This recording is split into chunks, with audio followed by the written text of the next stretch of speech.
Hello friends, तो आज का जो अपना टॉपिक है वो थोड़ा बड़ा टॉपिक है। 1D 2D और 3D, इसमें हम डिफ्रेंशिएट करना सीखेंगे। इसके ऊपर न्यूमेरिकल्स कैसे बन सकते हैं हम इसके बारे में सीखेंगे, इनकी ग्राफ्स सीखेंगे हम, और इस पे क्वेश्चंस किस टाइप से आ सकते हैं, आपके आईआईटी में किस टाइप से आते हैं, नीट में किस टाइप से आते हैं, क्योंकि है ना फिजिक्स का लेवल हर तीनों एग्जाम्स के लिए अलग अलग है। आईआईटी में बहुत ही ज्यादा कॉन्सियस और मतलब बहुत ही बड़े क्वेश्चंस आते हैं, मतलब न्यूमेरिकल वैल्यू उनकी हाई रहती है, ठीक है, क्योंकि आईआईटी वाले स्टूडेंट्स के पास मैथ होती है। लेकिन यदि हम नीट की बात करें तो उसमें जो क्वेश्चन होते हैं वो कॉन्सेप्चुअल होते हैं, उनके आप थ्योरेटिकल आंसर भी दे सकते हो आप, और अगर न्यूमेरिकल आ रहा है तो बहुत छोटे लेवल का न्यूमेरिकल आएगा, इतना बड़ा न्यूमेरिकल नहीं आएगा, ठीक है। और यदि बिट्स की बात करें तो बिट्स केवल 11th और 12th के बेस पे ही आएगा, ठीक है। तो इन तीनों में क्लियरिफिकेशन मैं कर दूंगी, उससे पहले आप पहले 1D 2D और 3D को अच्छे तरीके से समझिए। तो ये जो वीडियो बन रही है ये कहने पे बनाई जा रही है, मतलब एक व्हाट्सअप मैसेज आया था मेरे पे इस टॉपिक के लिए। तो यदि आपको भी कोई टॉपिक चाहिए तो आप लोग मुझे बता सकते हो कि हमें इस टॉपिक पे वीडियो चाहिए, मैं उस टॉपिक को पहले बता दूंगी, वरना मैं अपने हिसाब से टॉपिक बना ही रही हूँ, ठीक है। तो 1D पहले समझते 1D क्या होता है। 1D मतलब एक दिशीय, 1 डायमेंशनल, ऐसी चीज या ऐसी फिजिकल क्वांटिटी जो सिर्फ एक ही डायरेक्शन में चल रही है, जैसे कि मैं या कोई भी एक इंसान, वो सिर्फ एक डायरेक्शन में चल सकता है, या तो एक्स या वाई या जेड। ये तो नहीं हो सकता कि वो उड़ भी रहा है और चल भी रहा है। इंसान तो नहीं कर सकता ये कि वो उड़ भी रहा है और चल भी रहा है। अभी आप कहो कि हम एरोप्लेन में बैठ के हम चल सकते हैं, तो हम बात उसकी नहीं कर रहे हैं, या नॉर्मल जो हम चल सकते हैं, ठीक है। तो यदि हम आगे बढ़ रहे हैं एक दिशा में आगे बढ़ सकते हैं, इधर जाना हो तो भी हम एक ही दिशा में, इधर भी एक ही डायरेक्शन में, ओके। तो ये होता है 1 डायमेंशनल।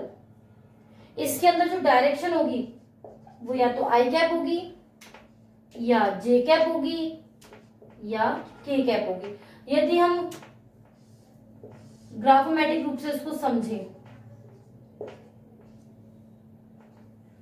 एक्स वाई और ये जेड, तो अगर ये इस डायरेक्शन में चल रही है तो प्लस आई, यदि इस डायरेक्शन में हम चल रहे हैं माइनस आई, यदि इस डायरेक्शन में अपन चल रहे हैं तो जे कैप, नीचे डायरेक्शन में चल रहे हैं तो माइनस जे कैप, क्योंकि डायरेक्शन चेंज हो रही है, डायरेक्शन चेंज होने के साथ ही नेगेटिव साइन आ जाता है। यदि आप इस डायरेक्शन में चल रहे हैं तो माइनस के कैप, और इस डायरेक्शन में चल रहे हैं तो के कैप, सिर्फ सिंगल सिंगल। यदि क्वेश्चन आता है और आपसे पूछा जाए तो आप पता कैसे करोगे, तो देखिए कि आपको क्वेश्चन दे दिया जाएगा 2i कैप ओनली, दोनों तीनों में से सिर्फ एक ही डायरेक्शन दी जाएगी, तो इसका मतलब है ये 1 डायमेंशनल है, ओके। एक तो आप जब पढ़ने बैठो तो कॉपी लेके बैठा करो, कुछ बच्चे तो बस इसलिए बैठते कि बस एक फिल्म चल रही है उसको हमको देखना है, जबकि ऐसा नहीं है, आप कॉपी पेन लेके बैठो, या फिर एक काम कर लो, आप पहले इस वीडियो को पूरा देखो, ठीक है, समझ में आ जाए, फिर कॉपी पेन लो और फिर इस वीडियो को दोबारा देखो, और फिर इसके साथ साथ आप इसको लिखो भी, क्योंकि यहाँ तो ये रहेगा कंटेंट, लेकिन एक आपकी जो खुद की लैंग्वेज में लिखा हुआ है वो भी वर्क करता है, तो इसको आप अपनी खुद की लैंग्वेज में लिखना बहुत जरूरी है, ठीक है।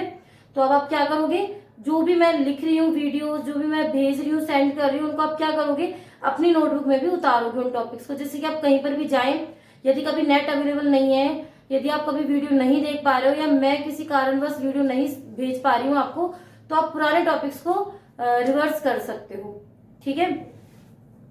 अब यदि हम 2D की बात करें तो जैसे 1D में था वैसे ही 2D में होगा।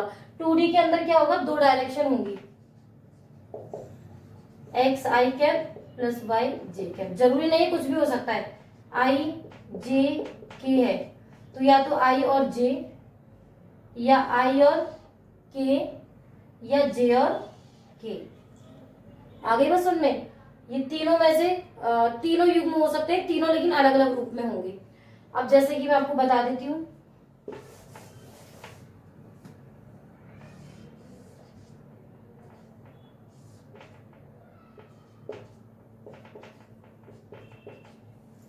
कोई भी व्यक्ति वो इन लाइनों पर ना चलकर बीच में चल रहा है, जैसे यहां,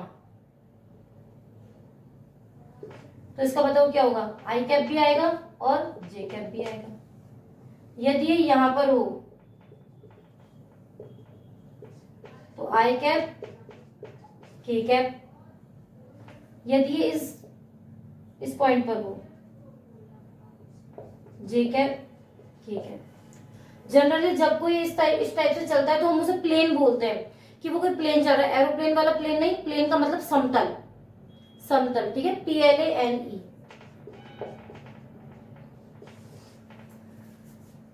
प्लेन की बात हो रही है यहाँ पे, ठीक है। तो ये इस टाइप से रहेगा और इसका क्वेश्चन आएगा जब कैसे पता करोगे आप, बिल्कुल इस तरीके से पता करेंगे। कोई भी दो डायरेक्शन दे रखी होंगी, सिर्फ दो ही है ना, मतलब कि ये कैसा है, 2D है, ठीक है। अब हम 3D की बात करें। 3D के लिए तीनों डायरेक्शन होनी कंपलसरी है, x cap, sorry I cap, J cap और के कैप, तीनों ही आने बहुत जरूरी है। तीनों के लिए आप कैसे करोगे, जैसे कि इस टाइप से आएगा, देखिए 2 आई कैप माइनस 6 जे कैप प्लस 3 के कैप, इस टाइप से आएगा। ये तीनों ही डायरेक्शन होनी चाहिए इसके अंदर, तब हम कहेंगे कि ये 3D है। और 3D को हम बोलते हैं स्पेस। यदि कोई चीज स्पेस में चल रही है तो वो 3D के अंदर आएगी। अभी तो साइंस ने इतनी तरक्की कर ली, अभी आपके फिजिक्स में तो वो चीज नहीं आई है कि 6 dB होता है, 8 dB होता है, वो सब चीजें हम बताएंगे, लेकिन उसके लिए हम एक अलग से चैनल बनाएंगे, उस पर हम फैक्ट देंगे आपको कि फिजिक्स के कितने अच्छे अच्छे लॉजिकल फैक्ट है जो आपके एग्जाम्स में तो काम नहीं आते लेकिन आपकी खुद की नॉलेज के लिए काम आते हैं। कई होता है ना जिनको नॉलेज का बहुत शौक होता है कि अरे कितनी नई चीज रिवेल हम कर सकते हैं, सीक्रेट ऑफ फिजिक्स, इस टाइप से आएंगी वो चीजें, ठीक है। तो इसको हम स्पेस के लिए बोलेंगे। और इसमें क्या होगा, आई कैप, जे कैप, के कैप, यहाँ पर है तो ये इस टाइप से होगा कि के कैप को भी लेगा यहाँ पर, आई कैप, जे कैप और के कैप। अब यदि हम इनके लिखने के तरीके की बात करें कि हम इनको लिखते कैसे हैं, आई कैप को पहले लिखते हैं या जे कैप को लिखते हैं या के कैप को, तो पहले आपको ध्यान रखना है, पहले हमेशा आई कैप ही आएगा, फिर आएगा जे कैप, फिर आएगा के कैप। यदि तीनों में से कोई भी मिसिंग है, जैसे कि अगर जे कैप मिसिंग है तो आई कैप के बाद आप के कैप लिख सकते हो। या यदि 3D की बात करी जाए और आपको क्वेश्चन इस टाइप से दे दिया जाए तो आप इसको इस टाइप से बना के लिख देना, 2 आई कैप प्लस 0 जे कैप। 0 क्यों आ रहा है, क्योंकि वाई एक्सिस पे तो कुछ है ही नहीं, और ये 3 के कैप। अब हम बात करते हैं क्वेश्चंस की, छोटे छोटे क्वेश्चन। यदि आपको ये दे दिया क्वेश्चन,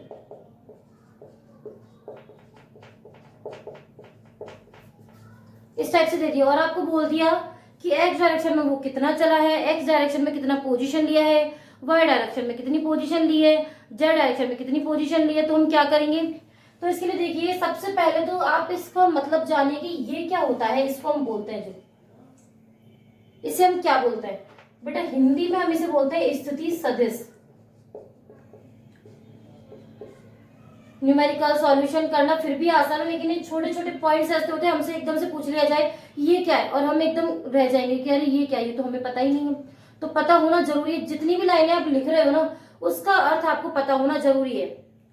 जो नहीं लिखा उसका पता होना इतना जरूरी नहीं है, लेकिन जो आपने लिख दिया वो एक चीज का मतलब आपको पता होना चाहिए, ठीक है। क्योंकि सर्वज्ञ ज्ञानी कोई नहीं होता है, लेकिन एटलीस्ट हमें वो तो आना चाहिए ना जो हमने खुद ने लिखा है, ठीक है। तो जो आर वेक्टर होता है वो किसी पॉइंट की स्थिति को बताता है, इसलिए हम इसको स्थिति सदिश बोलते हैं, ठीक है। और यदि इंग्लिश की बात की जाए तो हम इसे लिखेंगे पोजीशन वेक्टर। क्या लिखेंगे, पोजीशन वेक्टर, ओके।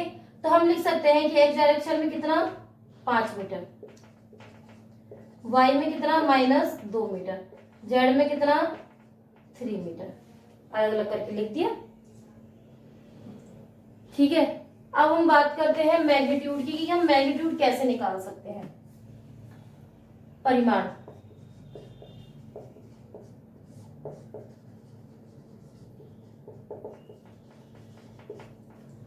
अब कई स्टूडेंट्स तो कंफ्यूजन में रहते हैं कि मैग्नीट्यूड, ये परिमाण और परिणाम एक जैसे लिखते हैं। तो बेटा एक बात ध्यान रखना, ये परिमाण है और ये परिणाम है। परिणाम का मतलब होता है रिजल्ट। तो यहाँ हम इसकी बात नहीं कर रहे हैं, हम बात कर रहे हैं इसकी, ठीक है।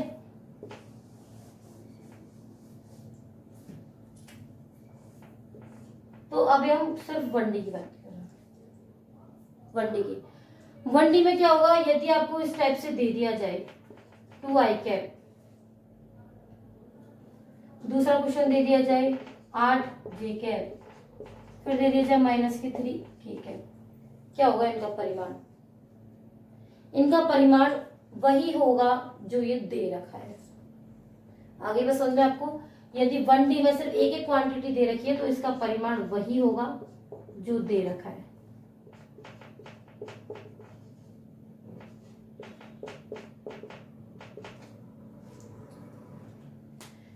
मॉड्यूलस नहीं है, इसका मतलब है परिमाण। यदि आप इनको हटाना भी चाहो तो आप हटा सकते हो, कहीं इसको कोई मॉड्यूलस ना समझ ले कि पॉजिटिव वैल्यू ही आएगी। ये मॉड्यूलस वाला नहीं है, परिमाण इसकी जो पहली क्वांटिटी है वही होगी इसका परिमाण, और डायरेक्शन भी वही होगी। ठीक है, लेकिन डायरेक्शन के लिए हम बाद में बात करेंगे, इसलिए अभी सिर्फ आपको परिमाण बताया जा रहा है। ठीक है, अब यदि मैं 2D की बात करूं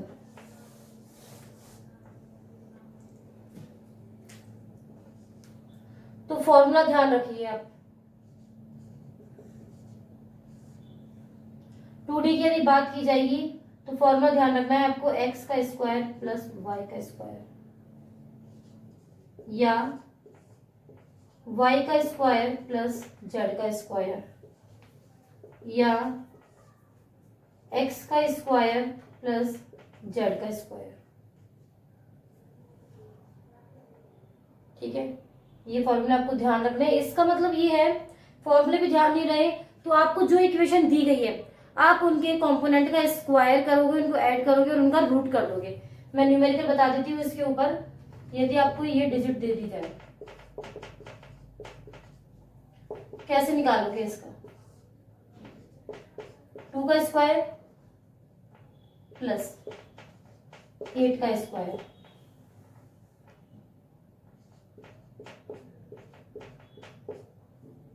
इस तरीके से व्यक्त करते हैं इसको। ठीक है, 2 का स्क्वायर 4, 8 का 64, 68।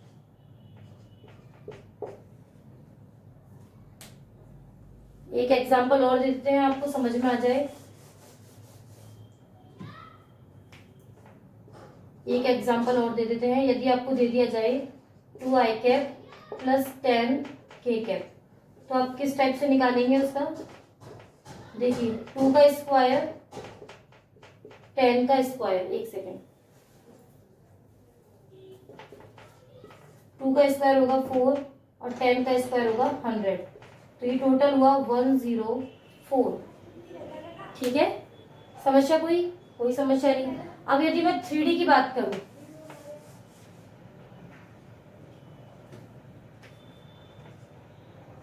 थ्री की हम बात करें तो 3D के अंदर तीनों डायरेक्शंस का होना बहुत जरूरी है। आई कैप भी होना चाहिए, जे कैप भी होना चाहिए और के कैप भी होना चाहिए।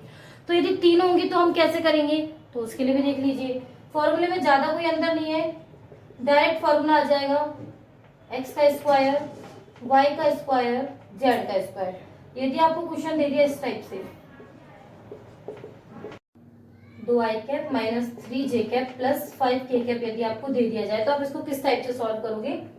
यहाँ इस टाइप से लिखोगे, आर वेक्टर मॉडुलस, यहाँ आएगा 2 का स्क्वायर, यहाँ -3 का स्क्वायर और ये आएगा 5 का स्क्वायर। तो 2 का स्क्वायर क्या है 4, -3 का स्क्वायर 9 और 5 का स्क्वायर होगा 25। ठीक है, 13 प्लस 25 इसको जब सॉल्व करोगे, कैलकुलेशन बहुत फास्ट होनी चाहिए। कैलकुलेशन फास्ट का मतलब ये नहीं है कि आप एकदम जीनियस बन जाओ, लेकिन हाँ कैलकुलेशन इतनी तो हो कि आप एडिशन सब्ट्रैक्शन बहुत इजीली कर पाओ। ऐसा नहीं कॉपी पढ़ने लेके उसको करने लग रहे हो, तो ये प्रैक्टिस से आएंगी ये सारी चीजें। ठीक है, क्योंकि किसी चीज का आना और किसी चीज की प्रैक्टिस करना दोनों में बहुत अंतर है।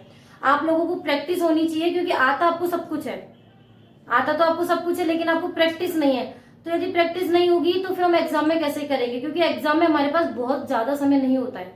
एक क्वेश्चन के लिए हमें सेकंड्स का टाइम होता है। यदि आप मिनट्स में कैलकुलेट करते हो तो मिनट्स में हम उसको तब कैलकुलेट करेंगे जब हम इसको सारे क्वेश्चंस को अटेंड नहीं कर रहे हैं।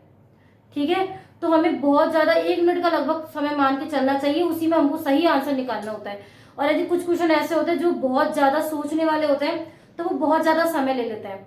ठीक है, तो हमें कैलकुलेशन वाला काम बहुत ही जल्दी करना है, इस टाइप से हम निकाल लेंगे।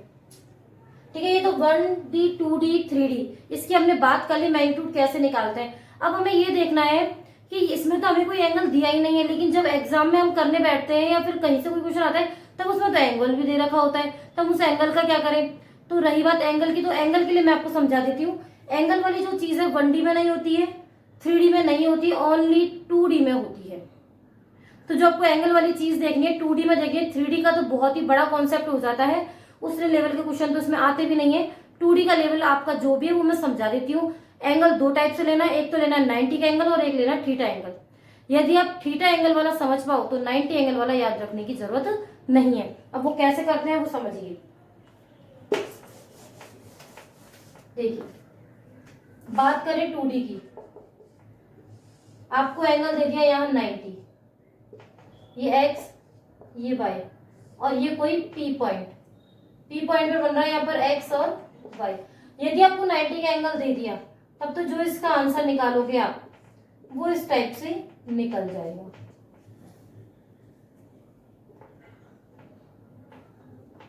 कंपोनेंट मेकिंग मैंने सब समझा रखा है, आपको दोबारा नहीं बताएंगे कंपोनेंट मेकिंग।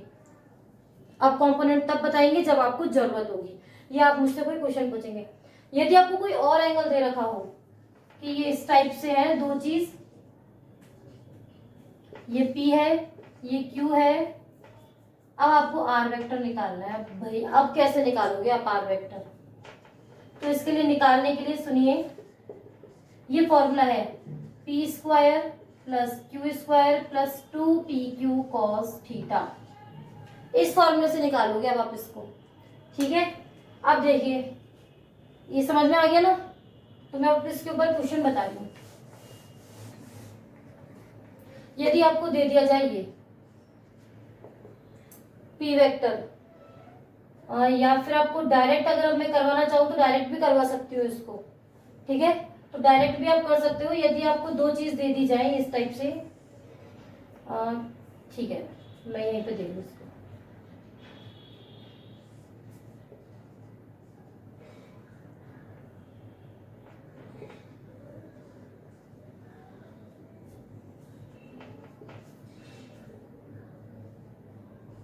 और यदि आपको एंगल ना दे, सिर्फ डायरेक्ट दे दे कि अब बताओ अब कैसे निकालोगे आप इसको, ठीक है। तो सबसे पहले इसका कॉन्सेप्ट समझो आप, कि आप कॉन्सेप्चुअली कैसे देखोगे। जैसे पी कैप है, सॉरी आर कैप है, ये निकला P square plus Q square plus 2PQ cos theta, ठीक है।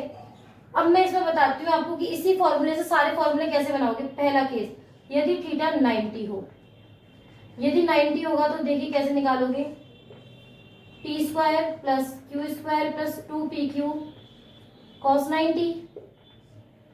कॉस 90 क्या होता है, 0,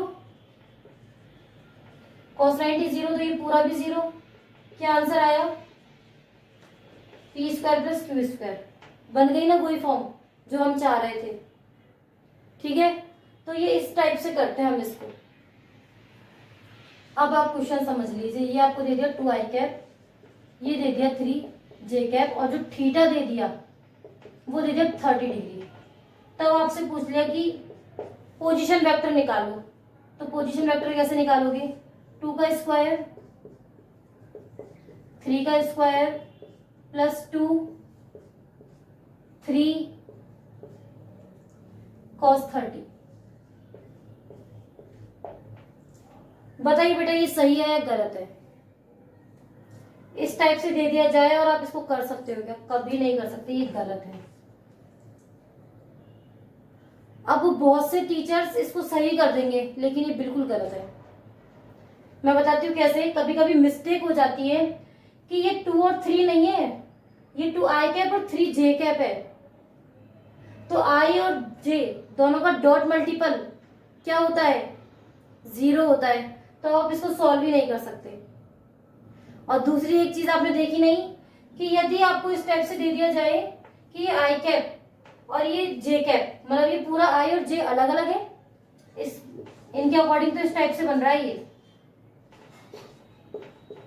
तो बीच में तो कुछ एंगल हुआ ही नहीं, बीच में तो 90 का एंगल ही रहा, तो ये क्वेश्चन का टाइप ही गलत है।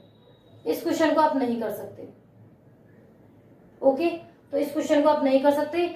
आप इस टाइप से सिर्फ उन्हीं क्वेश्चनों को कर सकते हो जिसमें एंगल दे रखा हो और पी की वैल्यू अलग और क्यू की वैल्यू अलग दे रखी है, वो भी मैग्नीट्यूड के अंदर, तब आप इस टाइप के क्वेश्चन को कर सकते हो। और इस टाइप के क्वेश्चन को समझाने के लिए और इनकी डायरेक्शन समझाने के लिए अलग से एक वीडियो आएगी, आप उसको देखना पूरा, ये कॉन्सेप्ट तभी क्लियर होगा आपके अच्छे तरीके से, ठीक है। अभी इस वीडियो में ये टॉपिक अधूरा है, सिर्फ आपने 1D 2D 3D क्या होता है, उसका मैग्नीट्यूड कैसे निकालते हैं वो सीखा है। ये मैंने थोड़ा सा कॉम्प्लीमेंट्री आपको बता दिया है कि अगली वीडियो में हम क्या सीखने वाले। Okay, thank you.